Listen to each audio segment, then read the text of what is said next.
चतुर्थ अध्याय छठा अध्याय। नोट: आचार्य चाणक्य द्वारा लिखित चाणक्य नीति में लिखी कुछ बातें, विचार और लेख आदि किसी जाति और धर्म की भावनाओं को ठेस पहुंचा सकते हैं।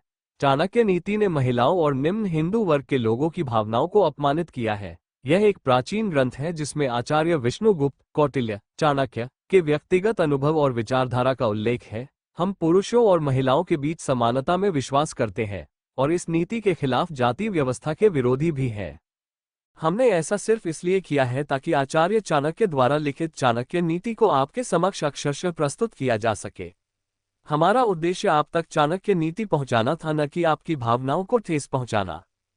टैग चाणक्य की नीति दर्पण। चाणक्य नीति हिंदी। चाणक्य की नीति। चाणक्य नीति हिंदी। आचार्य चाणक्य नीति। चाणक्य नीति हिंदी में। नीति हिंदी में। चाणक्य नीति पुस्तक हिंदी में। चाणक्य नीति हिंदी में। चाणक्य की नीति। चाणक्य प्रेम नीति। संपूर्ण चाणक्य नीति। चाणक्य पुस्तक हिंदी में। चाणक्य नीति हिंदी में। चाणक्य नीति छठा अध्याय। चाणक्य नीति का छठा अध्याय हिंदी में। सामग्री की तालिका। चाणक्य नीति का छठा अध्याय हिंदी में। आचार्य कौटिल्य ने चाणक्य नीति के छठे अध्याय में निम्न श्लोक का वर्णन किया है। यहाँ आपको अंग्रेजी अर्थ के साथ साथ उनके संस्कृत श्लोक और हिंदी अर्थ भी बताए गए हैं, ताकि आपको भाषा के आधार पर पढ़ने में कोई परेशानी न हो। चाणक्य नीति का छठा अध्याय हिंदी में। चाणक्य नीति छठा अध्याय। चाणक्य नीति का छठा अध्याय हिंदी में। श्रुत्वा धर्मम विजानति श्रुत्वा त्यजति दुर्मतिम श्रुत्वा ज्ञानम वाप्नोति श्रुत्वा मोक्षम नुयात। एक अर्थ: श्रवण से धर्म का ज्ञान होता है, द्वेष दूर होता है, विद्या प्राप्त होती है और माया की आसक्ति से मुक्ति मिलती है। अर्थ: श्रवण से धर्म का बोध होता है, दुर्भावना मिटती है, ज्ञान प्राप्त होता है और भवबंधन से मुक्ति मिलती है। पक्षिणम काकचंदलः पशूनम चैव कुक्कुरा मुनेना पापी चांडालः सर्वचांडाल निंदका। दो अर्थ: कौवा पक्षियों में सबसे नीच है, जानवरों में कुत्ता सबसे निचला है, पाप करने वाला तपस्वी घृणित होता है, लेकिन जो दूसरों की निंदा करता है वो सबसे बड़ा चांडाल है। अर्थ: पक्षियों में कौवा नीच होता है, जानवरों के बीच कुत्ता, वो तपस्वी जिसके पाप घृणित है, लेकिन जो दूसरों की निंदा करता है वो सबसे बुरा चांडाल है। भस्माना शुद्धर्यते कंसम ताम्रम लेन शुद्ध्यति रजसा शुद्ध्यते नारी नदी वेगेन शुद्ध्यते। तीन अर्थ: पीतल राख से घिसने पर चमक उठता है, इमली से तांबे को साफ किया जाता है, स्त्रियों को प्रदर रोग से मुक्ति मिलती है, नदी बहती रहे तो स्वच्छ रहती है। अर्थ: पीतल को राख से चमकाया जाता है, इमली से तांबा साफ होता है, एक औरत, उसकी धमकी से और अपने प्रवाह से एक नदी। ब्रह्मसंपूज्यते राजा ब्रह्मसंपूज्यते द्विजः ब्रह्मन्सपूज्यते योगी स्त्री ब्रह्मन्ति विनश्यति। चार अर्थ: राजा, ब्राह्मण और तपस्वी योगी जब दूसरे देशों में जाते हैं तो उन्हें सम्मान मिलता है, परंतु यदि कोई स्त्री भटक जाए तो वह नष्ट हो जाती है। अर्थ: विदेश जाने वाले राजा, ब्राह्मण और तपस्वी योगी का सम्मान किया जाता है, परंतु जो स्त्री भटकती है वो सर्वथा नाश हो जाती है।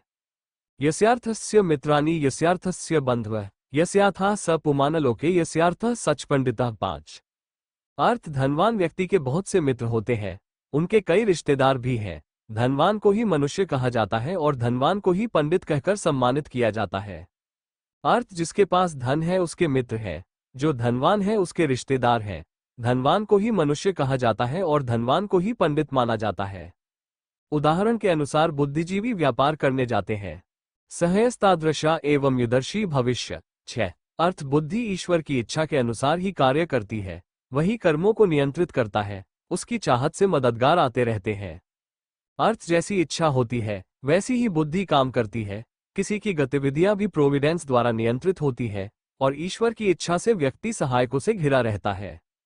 कालः पचति भूतानि कालः संहर्ते प्रजा कालः सुप्तेषु जागृति कालो हे दुर्तिक्रमः। सात अर्थ: समय सभी प्राणियों को दक्षता प्रदान करता है, वो सभी प्राणियों को भी मार डालता है। जब सब सोते हैं तब वह जागता रहता है, समय को कोई नहीं जीत सकता। अर्थ: काल सभी प्राणियों को सिद्ध भी करता है और मार भी डालता है। जब सभी लोग सो रहे होते हैं तो केवल यही जागता है, समय दुर्बल है। नैवे पश्यति जन्माद् कमंधो नैवे पश्यति मदोन्मत न पश्यन्ति अर्थात दोष न पश्यति। आठ अर्थ: जो लोग जन्म से अंधे होते हैं वे देख नहीं सकते, इसी प्रकार जो लोग काम के वश में होते हैं वे भी नहीं देख पाते। अहंकारी व्यक्ति को कभी भी यह महसूस नहीं होता कि वो कुछ बुरा कर रहा है, और जो लोग धन के पीछे हैं उन्हें अपने कार्यों में कोई पाप दिखाई नहीं देता। अर्थ जो जन्म से अंधे होते हैं वे देख नहीं सकते, इसी प्रकार वासना के वशीभूत लोग अंधे हैं। घमंडी लोगों को बुराई की कोई अनुभूति नहीं होती, और जो धन कमाने पर तुले हैं वे अपने कार्यों में कोई पाप नहीं देखते। कर्म स्वयं करो, आत्मा ही तत्फलमिश्नुते, स्वयं व्रमति संसारे स्वयं तस्माविमुच्यते। 9। अर्थ आत्मा अपने कर्म के मार्ग पर चलती है, और उसके कर्मों का जो भी अच्छा या बुरा परिणाम आता है वो उसे भोगता है। वो अपने कर्मों से ही संसार में बंधता है और अपने कर्मों से ही बंधनों से मुक्त होता है। अर्थ आत्मा अपने कर्मों के अनुसार चलती है और उसके अच्छे और बुरे परिणामों को स्वयं ही भोगती है। अपने कर्मों से वह स्वयं को संसार में फंसा लेता है और अपने प्रयासों से स्वयं को मुक्त कर लेता है। राजा राष्ट्रकृत पाप राज्य पाप पुरोहितः भर्ता च स्त्रीकृत पम शिष्य पम गुरुस्तथा 10। अर्थ राजा को अपनी प्रजा के पापों का अनुभव होता है। राजा के यहाँ काम करने वाले पुजारी पर राजा के पापों का आरोप लगाया गया। पत्नी के पापों का एहसास पति को होता है। गुरु को अपने शिष्यों के पापों का एहसास होता है। अर्थ राजा अपनी प्रजा के पापों को स्वीकार करने के लिए बाध्य है। पुरोहित पुजारी राजा के लिए कष्ट भोगता है। एक पति अपनी पत्नी के लिए कष्ट सहता है और गुरु अपने शिष्यों के लिए कष्ट सहता है। कर्जदार पिता, शत्रु माता और व्यभिचारी माता, भार्या रूपवती, शत्रु पुत्र, शत्रुर पंडिता। 11। अर्थ जिस व्यक्ति पर हमेशा कर्ज रहता है उसके घर में ही ये शत्रु हो सकते हैं। उसके पिता, यदि वो किसी अन्य पुरुष के साथ संभोग करती है तो उसकी माँ, सुंदर पत्नी, जिस लड़के को शिक्षा नहीं मिली। अर्थ ऋणी पिता, व्यभिचारी माता, सुंदर पत्नी और अनपढ़ पुत्र अपने ही घर में शत्रु होते हैं। लुब्धमथेन गृहिण्यात् स्तब्धमंजलि कामना मूर्छम छंदानुवृत्य च यर्थतवेन पंडितम 12। अर्थ किसी लालची व्यक्ति को उपहार देकर संतुष्ट करें। कठोर आदमी को हाथ जोड़कर संतुष्ट करो। मूर्ख को सम्मान देकर संतुष्ट करो। किसी विद्वान व्यक्ति को सत्य बताकर संतुष्ट करें। अर्थ लोभी मनुष्य को उपहार देकर, जिद्दी मनुष्य को हाथ जोड़कर प्रणाम करके, मूर्ख को विनोद करके और विद्वान मनुष्य को सच्चे वचनों से संतुष्ट करें।